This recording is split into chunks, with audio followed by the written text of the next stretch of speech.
ഇത് എത്ര സൈറ്റുകൾ നമ്മൾ ഈ മെഷീൻ വെച്ചിട്ട് പെയിന്റ് ചെയ്തിട്ടുണ്ട്? 3-4 സൈറ്റിൽ പോയിട്ടുണ്ട്.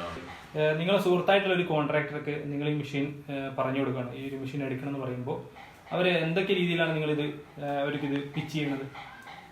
അതായത് എന്തെങ്കിലും തൊട്ട മുമ്പത്തെ സൈറ്റ് ചെയ്ത സാമ്പിൾസോ ഫിനിഷിംഗ് വർക്ക് ഇതൊക്കെ നല്ല ഫിനിഷിംഗ് ആണല്ലോ മെഷീൻ ഉപയോഗിച്ച് ബ്രഷായിട്ട് താരതമ്യം ചെയ്യുമ്പോൾ നല്ല ഫിനിഷിംഗ്. എന്തെങ്കിലും കഥകൾ പറയാനുണ്ടോ ഈ കോൺട്രാക്ടർ നിങ്ങൾ കഴിഞ്ഞ ചെയ്തതിൽ എന്തെങ്കിലും നിങ്ങൾക്ക് ബെറ്റർ ആയിട്ട് എന്തെങ്കിലും കഥകളുണ്ടോ കോൺട്രാക്ടേഴ്സ്?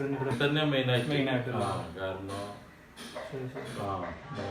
ജോലിക്കാരെ സംബന്ധിച്ചിട്ടും കൂടുതലായിട്ട് വേണ്ടില്ല.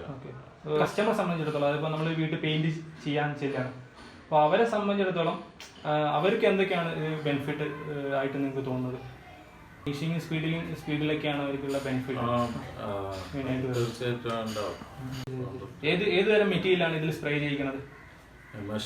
എമൽഷൻ ആണ് മെയിനായിട്ട്. നമുക്ക് വരുന്നത് ഇതിന്റെ ലേബർ കോസ്റ്റ്. ഇപ്പോൾ നോർമലി നമ്മൾ ബ്രഷ് കൊണ്ട് റോളർ കൊണ്ട് ചെയ്യുന്നതിനേക്കാളും ഈ മെഷീൻ വെച്ച് ചെയ്യുമ്പോൾ നമുക്ക് എന്ത് ലേബർ കോസ്റ്റ് ആണ് ഉണ്ടാവണം? ഇപ്പോൾ 5-6 പേരൊക്കെ ചെയ്യുന്നിടത്ത് ഇത് മെഷീൻ ഉപയോഗിച്ച് ചെയ്യുമ്പോൾ ഒരു 4 പേരൊക്കെ, അപ്പൊ 2 പേര് ലേബർ കോസ്റ്റ് നമുക്ക് സേവ് ചെയ്യാം. ഓക്കെ, ഇതില് നിങ്ങൾക്ക് ഉണ്ടായിട്ടുള്ള പോസിബിലിറ്റീസ് എന്തൊക്കെയാണ്? അതായത് നിങ്ങളെ ബിസിനസ്സിൽ എന്തൊക്കെ നേട്ടങ്ങളാണ് ഈ മെഷീൻ കൊണ്ടുവന്നുകൊണ്ട്? അതായത് നോർമൽ നമ്മൾ ബ്രഷ് കൊണ്ട് റോളർ കൊണ്ട് ചെയ്യുന്നതിനേക്കാളും ഈ മെഷീൻ വന്നതുകൊണ്ട് നമുക്കുണ്ടായ ബെനിഫിറ്റുകൾ എന്തൊക്കെയാണ്? മെയിനായിട്ട് ഫിനിഷിംഗ് അതിന്റെ തന്നെ എടുത്ത് പറയുന്നത്. നല്ല വർക്ക് നമ്മൾ റെക്കമെൻഡ് ചെയ്യുമ്പോൾ ഇത് തന്നെയാണോ നിങ്ങൾക്ക് പറയാം? തീർച്ചയായിട്ടും ഫിനിഷിംഗ് സ്പീഡ് തന്നെ.